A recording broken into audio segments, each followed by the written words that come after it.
পবিত্র কোরআন আরবিতে পড়ার তেমন কোনো প্রবলেম না হলেও বাংলায় পড়লে আপনি পদে পদে অনেক ধরনের সমস্যায় পড়বেন।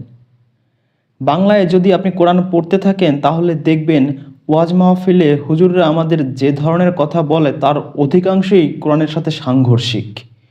পবিত্র কোরআনে মহান আল্লাহ যে ধরনের কথা বলেছেন, হুজুররা কথা বলে ঠিক তার বিপরীত। এটা খুব বড় ধরনের সমস্যা। যখন আমরা ছোট ছিলাম আমাদের বলা হতো সূরা ইখলাস ৩ বার পড়লে ১ খতম কোরআনের সওয়াব পাওয়া যায়। আমরা যারা খুব অলস প্রকৃতির ছিলাম তারা পুরো কোরআন পড়ার কষ্ট সইতে পারতাম না। এ কারণে সূরা ইখলাসই ম্যাক্সিমাম সময় পড়া হতো, নামাজেও পড়া হতো। তো যখন একটু একটু বড় হলাম, জাকির নায়েক, ডক্টর জাকির নায়েক বিভিন্ন মাহফিল-টাহফিল শোনার পরে আস্তে আস্তে কোরআনের প্রতি যখন একটা ভালোবাসা আসলো এবং বাংলায় কোরআন পড়া শুরু করলাম, তখন দেখলাম আসলে এই শুধু কোরআন আরবিতে পড়ে লাইফে অ্যাপ্লাই করা মোটেই সম্ভব না। তাই একটু বাংলায় পড়ার চেষ্টা করলাম। যতই বাংলায় পড়ছি ততই আসলে চমকিত হচ্ছি যে আসলে ওয়াজের মাহফিলের ময়দানে যে সমস্ত কথা আমাদের বলা হয় তার সাথে বাস্তবে আল্লাহর বাণীর আকাশ জমিন ব্যবধান। সেরকমই একটা আকাশ জমিন ব্যবধান নিয়ে আজকে আমাদের টপিকস। সেটা হচ্ছে এই যে ওয়াজ মাহফিলে হুজুরদেরকে যে আমরা টাকা পয়সা দেই, মোটা অঙ্কের টাকাই দেওয়া হয়। মোটা অঙ্কের টাকা না দিলে তো হেলিকপ্টারে করে হুজুরদের আসতে পারার কথা না, এবং তারা খুব অ্যারিস্টোক্রেট লাইফ লিড করে। কিভাবে করে?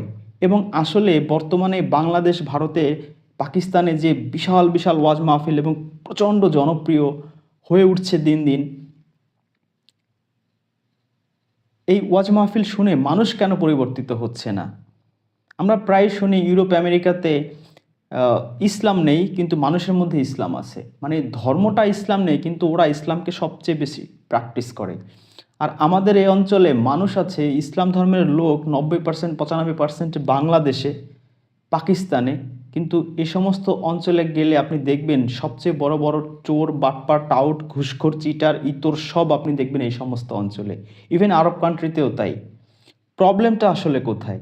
মূল প্রবলেম হচ্ছে কোরআন থেকে আমরা হাজার হাজার মাইল দূরে চলে যাচ্ছি, এবং যারা আমাদের এই আল্লাহর বাণী শেখাচ্ছেন বা পড়াচ্ছেন তারা আসলে আল্লাহর বাণী শেখাচ্ছেন না।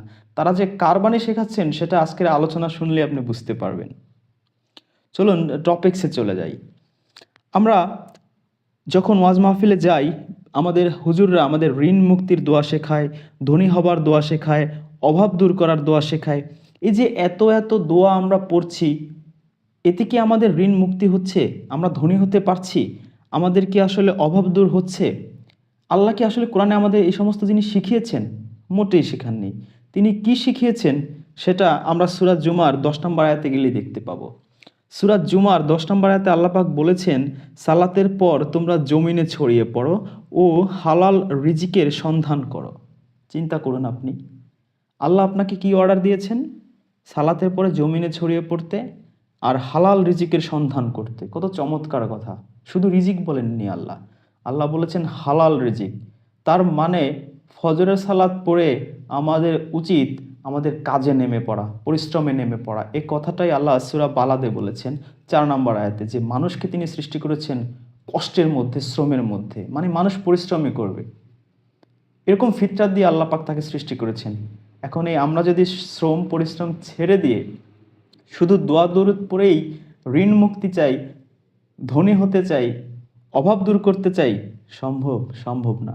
কারণ আল্লাহ আমাকে শিখিয়েছেন এক স্টাইলে, আমি করছি তার বিপরীত। বসে বসে আল্লাহ ঋণ মুক্তির জন্য, ধনী হবার জন্য দোয়া করতে বলেননি, তিনি বলেছেন জমিনে ছড়িয়ে পড়তে। তো তার কাজ করব, কাজ করে তারপর আমি ভরসা করব। আমি কাজ না করে তো ভরসা করতে পারি না। তো আল্লাহ এই কথাটার মাধ্যমে, এই আয়াতটার মাধ্যমে আসলে কি করেছেন? আমাদের কর্মে উৎসাহিত করেছেন, তাই না? আমরা আমাদের নবীজির মেসওয়াক, পোশাক, দাড়ি নিয়ে খুব শক্ত অবস্থানে থাকি, কিন্তু উনি যে প্রচণ্ড পরিশ্রমী ছিলেন, প্রচণ্ড দায়িত্বশীল ছিলেন। মসজিদে নববী তিনি শ্রমিকের কাজ করেছিলেন যখন মসজিদে নববী বানানো হয়। ওদের যুদ্ধে তিনি মাটি কেটেছিলেন, তিনি নিজে গরু চড়াতেন, উট চড়াতেন, বকরি চড়াতেন, ভেড়া চড়াতেন। মানে রাখালের কাজ করেছেন, কতটা শ্রমের কাজ করেছেন। ইভেন তিনি ব্যবসা বাণিজ্য করতেন। আমাদের না, যেই ইমাম আবু হানিফাকে নিয়ে আমরা অনেকেই গর্ব করি। তিনি কি করতেন? তিনি কাপড়ের ব্যবসা করতেন। ইভেন যে বর্তমানে যে আহলে হাদিসের যে জয় জয়কার, যে বিপ্লব ছড়িয়ে পড়েছে সারা দেশে, সারা পৃথিবীতে, এই আহলে হাদিসের যিনি উদ্ভাবক বলা যায় বর্তমানে আপডেট ভার্সনের, সে আলবানী সাহেব কি করতেন? ঘড়ি মেরামত করতেন, ঘড়ির মেকানিক্স ছিলেন উনি। ইভেন আপনি কোনো সাহাবীদের দেখেন, আপনি খলিফা ওমর, খলিফা আবু বকর দেখেন, তারা টুপি সেলাই করতেন, কোরআন বই পুস্তক, তারপরে জুতা সেলাই পর্যন্ত করছেন। ইভেন যে আমরা দের কাছে যদি যাই, নূহ নবী, তিনি কাঠমিস্ত্রি ছিলেন। আমরা 950 বছর দাওয়াত দিয়েছেন এটা জানি, কিন্তু কাঠমিস্ত্রি ছিলেন এটা অনেকে জানি না বা জানতে চাই না। কারণ ওই যে তিনি শ্রম দিতেন। মুসা নবীর ঘটনা তো স্ট্রেট বলা আছে, 8-10 বছর তিনি রাখালের কাজ করছেন। ইদ্রিস নবীর কথা আমরা জানি, আমরা দাউদ নবীর কথা জানি। তিনি কি ছিলেন? তিনি লোহার কাজ করতেন, তিনি বিভিন্ন অস্ত্রশস্ত্র বানাতেন। তো যতগুলো নবী আমরা দেখব, আদম নবী যেমন কৃষি কাজ টাজ করতেন। নবী, রাসূল বলেন, সাহাবী বলেন, বড় বড় আলেম যারা আগের যুগের ছিলেন, তারা সবাই ছিলেন কি? আল্লাহর এই সূরা জুমার 10 নম্বর আয়াতটাই পালন করতেন। সালাতের পর তারা জমিনে ছড়িয়ে পড়তেন, হালাল রিজিকের অনুসন্ধান করতেন। এই ধর্ম বিক্রি করে, এই ওয়াজ নসিহত করে, মাদ্রাসায় পড়িয়ে, ইমামতি করিয়ে এদের জীবনেও কেউ কখনো টাকা পয়সা নেয়নি। কেন নেয়নি? এদের সংসার কিভাবে চলতো? এরা কি বুঝতো না যে আমরা যে সারাদিন দিনের দাওয়াত দিচ্ছি, মানুষকে আল্লাহর পথে ডাকছি, মসজিদে নামাজ পড়াচ্ছি, এই ওয়াজ নসিহত করছি, আমার সংসার কিভাবে চলবে? এরা কি তা বুঝতো না? এরা পার্ট টাইম না করে ফুল টাইম কেন এটা করলো না? কারণ কোরআনে আল্লাহ বলেছেন বহু জায়গায়, বহু আয়াতে, কিন্তু সে আয়াতগুলো ওই যে আমরা শুধু আরবিতেই পড়ি, বুঝি না বা বুঝতে চাই না। যদি বাংলায় পড়তাম, বুঝতাম, বুঝতে চাইতাম, তাহলে এই প্রবলেমটা হতো না। আমরা সারা পৃথিবীতে যত জাতি আছে, তার মধ্যে সবচেয়ে অলস জাতি যে এখন আমরা মুসলিমরা হয়ে পড়েছি, তার এই একটা কারণ যে আমরা নিজ ভাষায় আমাদের কোরআনটা বুঝি না, বুঝতে চাইও না, পড়ি না, পড়তে চাইও না, অথবা পড়ি, কি যে পড়ি নিজেও জানি না। চলুন আমরা আর কয়েকটা আয়াত দেখে আসি। সূরা কাহফের 7 নম্বর আয়াতে আল্লাহ বলেছেন, পৃথিবীর উপর যা কিছু আছে আমি সেগুলোকে শোভনীয় করেছি মানুষকে এই পরীক্ষা করার জন্য যে তাদের মধ্যে কর্মে কে শ্রেষ্ঠ, ওয়ার্কে কে শ্রেষ্ঠ। মানে আল্লাহ এখানে পরিশ্রমকে, হার্ড ওয়ার্ককে ইন্ডিকেট করেছেন। আল্লাহ আমাদের শ্রম দেখবেন।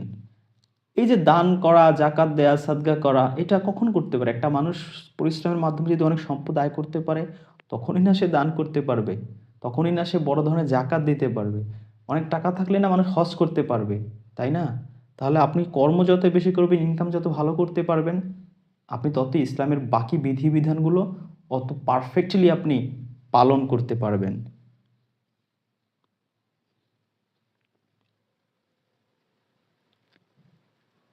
চলুন সূরা মুলকের 2 নম্বর আয়াতটা একটু পড়ে দেখি। আল্লাহ বলেছেন, যিনি সৃষ্টি করেছেন জন্ম ও মৃত্যু তোমাদের পরীক্ষা করার জন্য। কেন?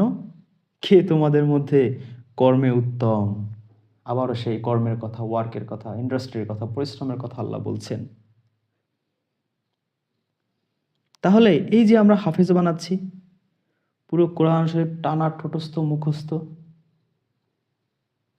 তারা সুর করিয়ে নামাজ পড়াচ্ছেন, বেতন নিচ্ছে, সংসার চালাচ্ছেন, এভাবে কি আসলে ইসলাম কায়েম হচ্ছে? কোরআন কায়েম হচ্ছে সমাজে? হচ্ছে না। সে তো নিজেই বুঝে না যে আল্লাহ ওখানে কি বলেছেন, সে লাইফে অ্যাপ্লাই করবে কিভাবে। সে যদি নিজের লাইফে অ্যাপ্লাই করতে না পারে, সে সমাজে কি করে অ্যাপ্লাই করবে বলুন আপনি?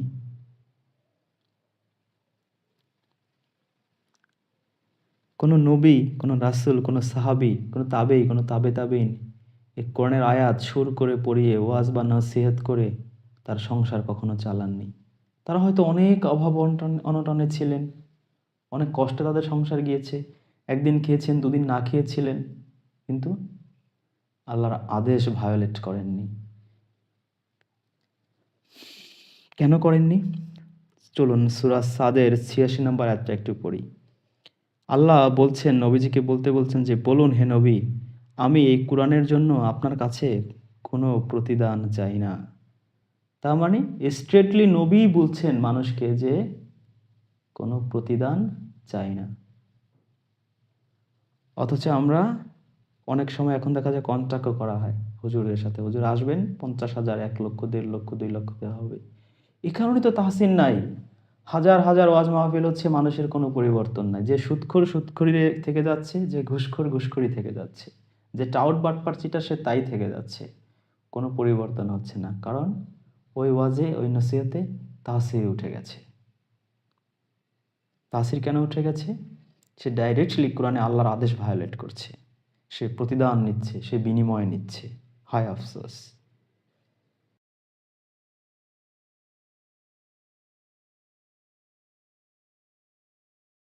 এবার আমরা সূরা তুরের 40 নম্বর আয়াতটা একটু পড়ে দেখি। সূরা তুরের 40 নম্বর আয়াতে বলা হয়েছে, তবে কি তুমি তাদের কাছে কোনো প্রতিদান চাও যে তারা তা ভারী জরিমানা মনে করে? কত চমৎকার কথা। তবে কি তুমি তাদের কাছে কোনো প্রতিদান চাও যে তারা তা ভারী জরিমানা মনে করে? কি বুঝলেন? এই দিন প্রচার করে, এই ওয়াজ করে, এই নসিহত করে আল্লাহর দিকে ডেকে কোনো প্রতিদান তিনি চাইতেন না। আমরা সূরা হুদের 29 আর 51 নম্বর আয়াতটা একটু দেখি। একই কথা বলা হচ্ছে, হে আমার অনুসারীরা, মানে এক নবী বলছেন, হে আমার অনুসারীরা, আমি এ কাজের জন্য তোমাদের কাছে কোনো বিনিময় বা প্রতিদান চাই না। আমার প্রতিদান তো শুধু আল্লাহর কাছে। আবার শুনুন, হে আমার অনুসারীরা, আমি এ কাজের জন্য তোমাদের কাছে কোনো বিনিময় বা প্রতিদান চাই না। আমার প্রতিদান তো শুধু আল্লাহর কাছে। আমরা আমরা আমরা আমরা নবীর উম্মত দাবি করি, নবীর অনুসারী দাবি করি। তো নবী কি শিখালেন? হে আমার অনুসারীরা, মানে হে আমার উম্মতেরা, আরবিতে তো উম্মতি বলছে, তাই না? হে আমার উম্মতেরা, আমি এই কাজের জন্য তোমাদের কাছে কোনো প্রতিদান চাই না। তো যেই নবী কোনো প্রতিদান চায়নি, আমরা তার অনুসারী হয়ে আমরা আরেকজন মুসলিমকে এই দিনের নসিহত করে আমি কেন প্রতিদান নেব? নেব তো দূরের কথা, চাইতেই পারবো না। চাওয়ার কথাই নিষিদ্ধ, নেওয়া তো অনেক দূরের কথা। আপনি বলতে পারেন খুশি হয়ে দিচ্ছে। খুশি হয়ে আপনাকে কেন টাকা দেবে? হাদিয়া, হাদিয়া বলতে তো উপহার। হ্যাঁ, নবীজিকে অনেকে একটা শাল দিল, একটা পাঞ্জাবি দিল, সেটা অন্য জিনিস। কিন্তু এটাই যদি আপনার প্রফেশন হয়ে যায়, ওয়ান অ্যান্ড অনলি প্রফেশন, সর্বনাশ। আপনি বড় ধরনের ধরা খাবেন। কিভাবে খাবেন সেটাও আল্লাহ বলে দিয়েছে কোরআনে।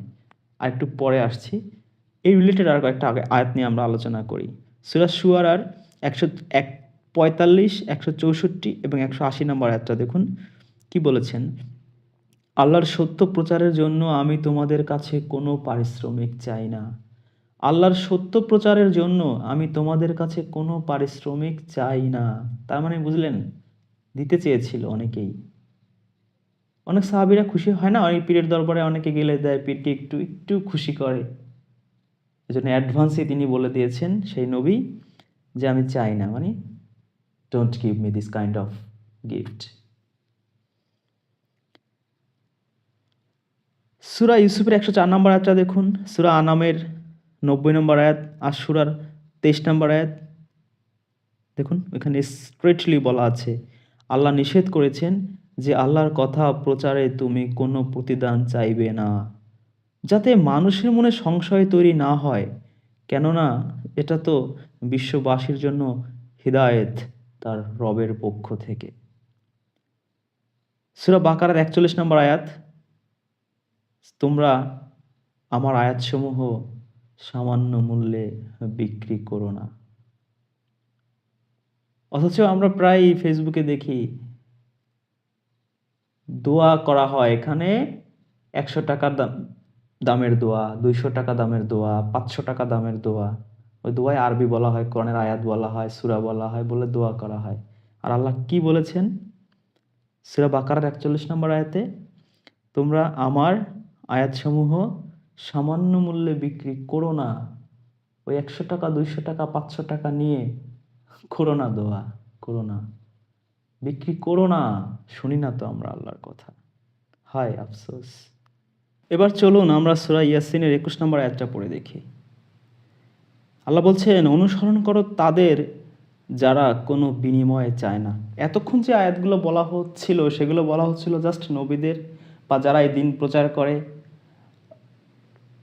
ওয়াজ নসিহত করে, মানুষকে আল্লাহর দিকে ডাকে, তাদের উদ্দেশ্য করে। এবার বলেছে কিন্তু আম জনতার জন্য আল্লাহ কি বলেছেন? তোমরা অনুসরণ করো তাদের যারা কোনো বিনিময় চায় না। তাহলে আমরা কাদের অনুসরণ করছি?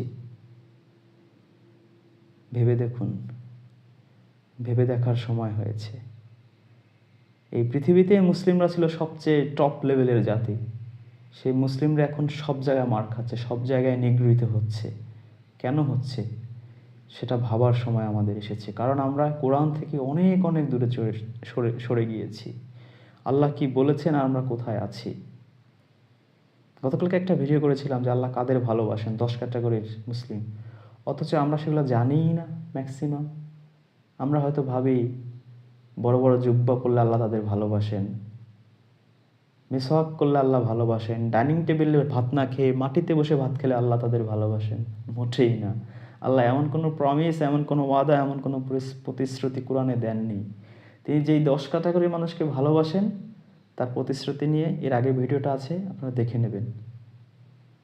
তো আল্লাহর কথা যেগুলো বলে, আল্লাহর বাণী যেগুলো, আল্লাহ যেইভাবে চলতে বলে সেইভাবে আমাদের চলতে হবে। তা না হলে আমরা মার খেতেই থাকবো, আমরা নিগৃহীত হতেই থাকবো। এই ঋণ মুক্তির দোয়া, বিপদ মুক্তির দোয়া কোনো কাজে আসবে না। কারণ আল্লাহ ওগুলোর প্রমিস করেননি।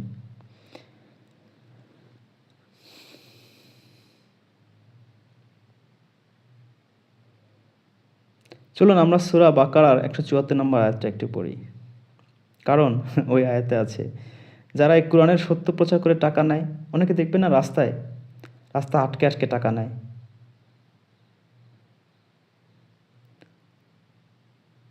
যার যা আছে, যার যে টাকা দেবে নূরের টুপি পরাইয়া উঠাইবে হাসরে। আল্লাহ যে কাকে হাসরে উঠাবে নূরের টুপি পরিয়ে, সেটাও আল্লাহ কোরআনে বলেছে। এই জন্য আমাদের সবার উচিত কোরআন বাংলায় পড়া, বোঝা। ধোকায় বহু বছর ছিলাম, আর যেন না থাকি। নিজেও বরবাদ হব, নিজের পরিবারকেও বরবাদ করব, আখিরাতেও বরবাদ করব, দুনিয়াও বরবাদ করব। আর আল্লাহ এই কোরআন এই নবীর জন্য শুধু দেননি, শুধু সাহাবীদের জন্য দেননি, শুধু ইমাম সাহেবের জন্য আল্লাহ কোরআন নাজিল করেননি।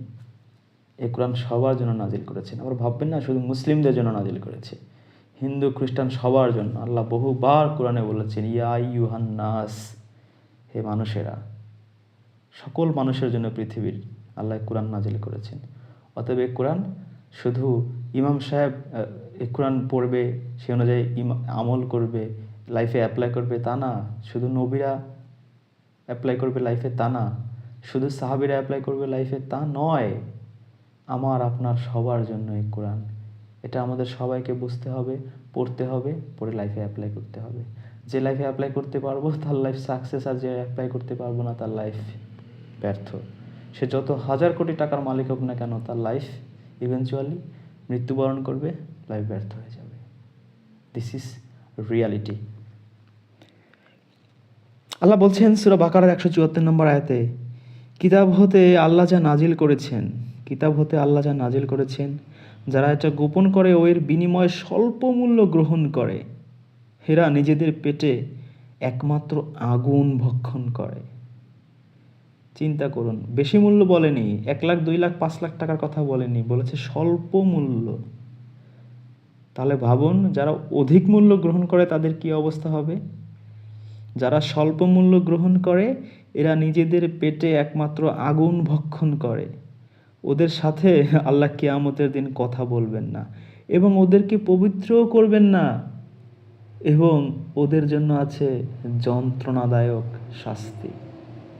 আল্লাহর কথা খুব স্ট্রেট। এই জন্য তো আল্লাহ বলেছেন যে কোরআনকে আমি নাজিল করেছি বিস্তারিত ব্যাখ্যা সহ, স্পষ্টভাবে। তোমরা কে আছো, সূরা কমারে 4 বার আল্লাহ বলেছেন যে আমি একে সহজ করে দিয়েছি। কে আছো তোমরা এর থেকে উপদেশ নেবে? কত সহজ, স্ট্রেট কাট কথাবার্তা আল্লাহ পাকের। যে যারা এর বিনিময়ে স্বল্প মূল্য গ্রহণ করে, এরা নিজেদের পেটে একমাত্র আগুন ভক্ষণ করে। এদের সাথে আল্লাহ কিয়ামতের দিন কথা বলবেন না, এদের পবিত্র করবেন না, এবং এদের জন্য রয়েছে যন্ত্রণাদায়ক শাস্তি। আল্লাহর দিন প্রচারের বিনিময় নেয়াকে অসংখ্য বার নিষেধ করেছেন, আর নবীগণ সাহাবীগণ তা অনুসরণ করেছেন। যেটা এই আয়াত থেকে আসলে স্পষ্ট। এখন প্রশ্ন হচ্ছে, তাহলে এই নবীগণ, সাহাবীগণ, রাসূলগণ বা যারা এই আহ, ওয়াজ নসিহত করতো বা অলিয়া উলিয়া যাদেরকে আমরা বলি, এদের সংসার কিভাবে চলতো? বাস্তবতা হচ্ছে, যদি আপনি ইসলামের ইতিহাস পড়েন বা অন্যান্য ধর্মের ইতিহাসগুলো পড়েন, যেটা আমি বললাম, প্রত্যেকটা নবীদের, প্রত্যেকটা আলেমদের, দরবেশদের, প্রত্যেকটা সাহাবীদের, তাবেঈনদের নিজস্ব পেশা ছিল, নিজস্ব প্রফেশন তাদের ছিল, তারা খুব হার্ড ওয়ার্ক করতো।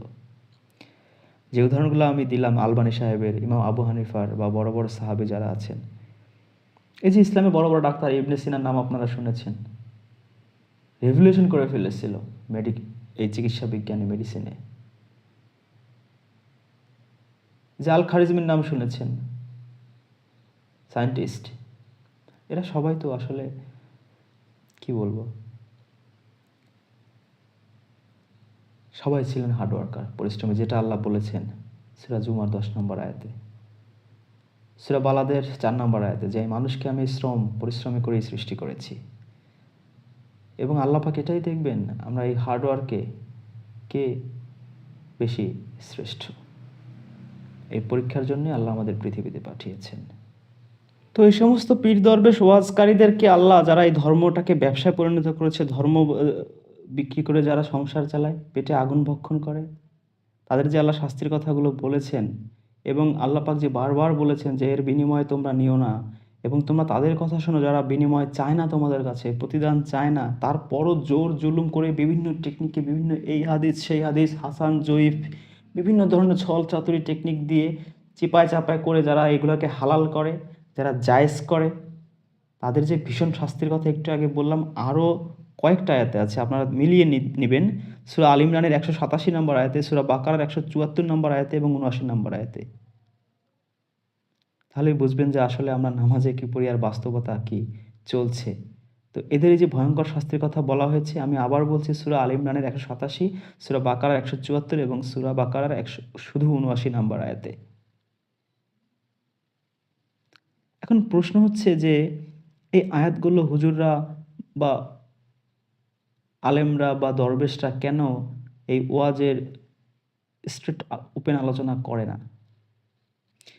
এই যে দিন প্রচারের বিনিময়ে, ওয়াজ নসিহতের বিনিময়ে, ইসলাম ধর্ম রিলেটেড কোনো কিছু করে, যে কোনো সাহাবী, কোনো নবী, কোনো রাসূল, কোনো তাবেইন যে কোনো পয়সা পাতি নিতেন না, তাদের সংসার চালাতেন না, এরকম অসংখ্য কোরআনের আয়াত থাকতে ওনারা এগুলো কেন লুকিয়ে যান, কেন এড়িয়ে যান?